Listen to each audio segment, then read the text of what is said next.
ITR filing का time आ चुका है। आप सभी लोगों को जल्दी से जल्दी अपनी कंपनी से फॉर्म 16 मिलने वाले हैं और जो लोग खुद से आईटीआर फाइल करते हैं उनके लिए कुछ इंपॉर्टेंट टिप्स जो मैं इस वीडियो में शेयर करने वाला हूं, ताकि आपको इनकम टैक्स डिपार्टमेंट से नोटिसेस ना आए और आप सुकून से आईटीआर फाइल करके टैक्स पे करके रिलैक्स कर सके।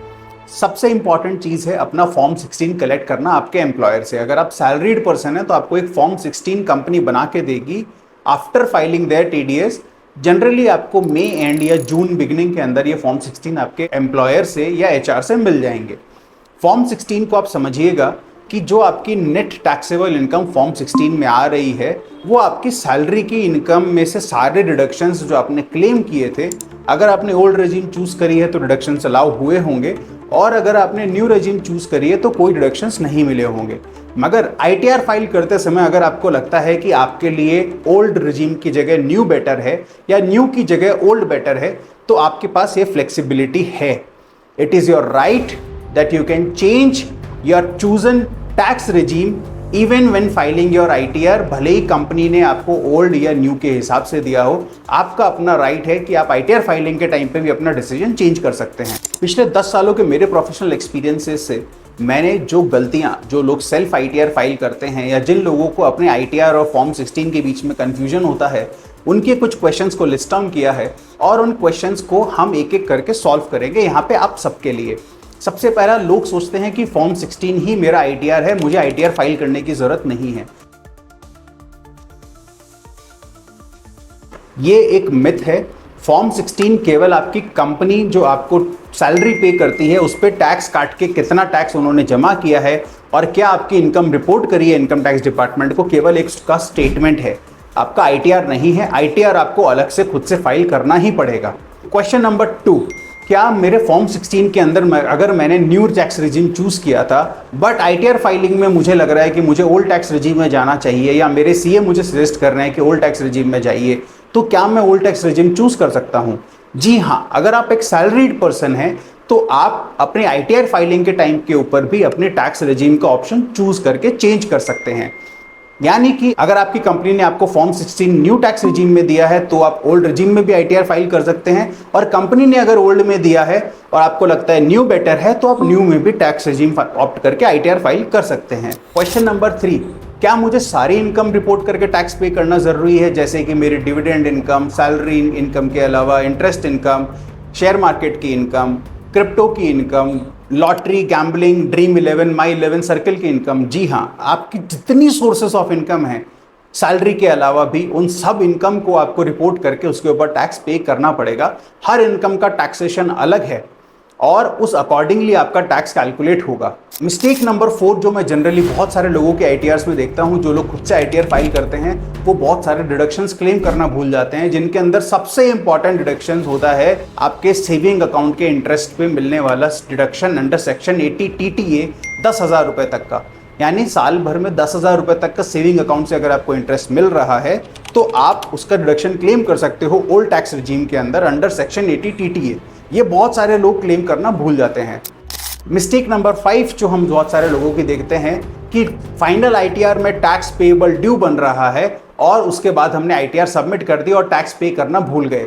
अगर आपने आईटीआर फाइल करते समय तक टैक्स पे नहीं किया पूरा, या फाइनल 0 टैक्स या रिफंड आपका नहीं बन रहा, आपने टैक्स ड्यू के साथ ही आईटीआर फाइल कर दी, तो वो आईटीआर आपकी डिफेक्टिव आईटीआर मानी जाएगी। और अगर आप उसके बाद आईटीआर फाइल करेंगे ड्यू डेट के बाद, तो आपको उसके ऊपर पेनल्टी या लेट फीस भी पे करनी पड़ सकती है।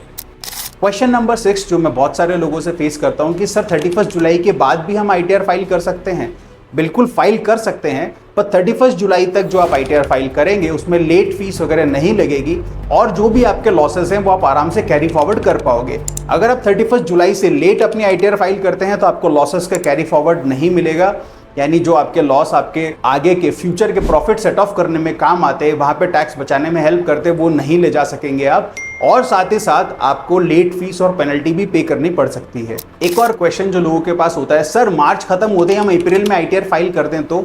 मैं जनरली ऐसे लोगों को सजेस्ट करूंगा कि आप बहुत हड़बड़ी ना करें, क्योंकि आपकी सारी टीडीएस की एंट्रीज और इनकम की एंट्रीज इनकम टैक्स डिपार्टमेंट के पास अपलोड होती हैं 31 मई तक। यानी कि फाइनेंशियल ईयर एंड से 2 महीने तक वो सारी एंट्रीज अपडेट होकर पोर्टल पे आती हैं।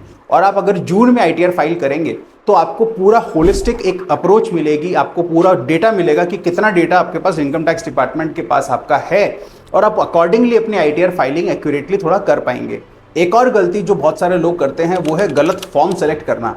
आपकी आईटीआर रिपोर्ट होनी है लेट्स से आईटीआर 2 में या आईटीआर 4 में, और आप आईटीआर 3 फाइल कर रहे हैं। जिसकी आईटीआर 3 में फाइल होनी चाहिए वो आईटीआर 1 में फाइल कर रहा है। अगर आप गलत फॉर्म चूज करते हैं तो आपकी आधी इनकम रिपोर्ट होने से रह सकती है और आपकी आईटीआर इनवैलिड भी हो सकती है, जिसके लिए आपको बाद में नोटिस भी आ सकते हैं इनकम टैक्स डिपार्टमेंट से। तो सही फॉर्म चूज करके आईटीआर फाइल करें। अगर आप आईटीआर फाइल करते समय पे अपनी सारे इनकम चेक करना चाहते हैं तो आप एआईएस और टीआईएस का सहारा ले सकते हैं। एआईएस और टीआईएस डाउनलोड करने का तरीका क्या है वो हमने एक अलग से वीडियो में एक समझा रखा है। एआईएस टीआईएस बेसिकली गवर्नमेंट के पास आपकी एक पूरी इंफॉर्मेशन समरी है एनुअल, जिसमें आपके ऑल मेजर बिजनेस परचेजेस, आपके इन्वेस्टमेंट्स, आपके रिटर्न्स, आपके लॉसेस, आपके शेयर, आपकी सैलरी इनकम, आपकी इंटरेस्ट इनकम, आपके डिविडेंड इनकम, ये सब कुछ रिपोर्ट होके कंसोलिडेट होके एक पेज पे आ जाती है। तो उसको मद्देनजर रखते हुए, उसको ध्यान में रखते हुए अपना आईटीआर फाइल करेंगे तो आपको चांसेस है कि आप नोटिस अवॉइड करने में पूरी तरह सक्सेसफुल हो पाएंगे। एक और पॉइंट, बहुत सारे लोग ऐसे फर्जी डिडक्शंस क्लेम करते हैं जिनके उनके पास कोई प्रूफ नहीं है, जिनका उन्होंने कोई ट्रांजैक्शन ही नहीं किया। तो वैसे लोग अगर डिडक्शंस क्लेम करते हो तो प्लीज स्टॉप कर दीजिए, क्योंकि डिडक्शंस के एक एक प्रूफ के ऊपर डिपार्टमेंट का पूरा अधिकार है कि आपसे 100% पेपर मांग सकता है वो हर चीज़ के, और वो वेरीफाई भी कर सकता है। तो जो डिडक्शंस आपने एक्चुअली नहीं किए हैं, जेन्युइनली नहीं किए हैं, वो डिडक्शंस क्लेम ना कीजिए। अगर इसके अलावा भी आपको लगता है कि कुछ आपकी और क्वेरीज हैं आईटीआर फाइलिंग से रिलेटेड, आप खुद से आईटीआर फाइल करते हैं, तो अपनी क्वेरीज कमेंट बॉक्स में बताएं और हम कोशिश करेंगे आपकी हर एक क्वेरी के ऊपर हम या तो इंस्टेंटली रिप्लाई करें या वीडियो बना के अपने सारे लोगों तक पहुंचाएं। Thank you so much. ये वीडियो प्लीज़ उन सभी लोगों के साथ शेयर करना जो कि फर्स्ट टाइम आईटीआर फाइलर्स हैं और या खुद से आईटीआर फाइल करना पसंद करते हैं। Thank you.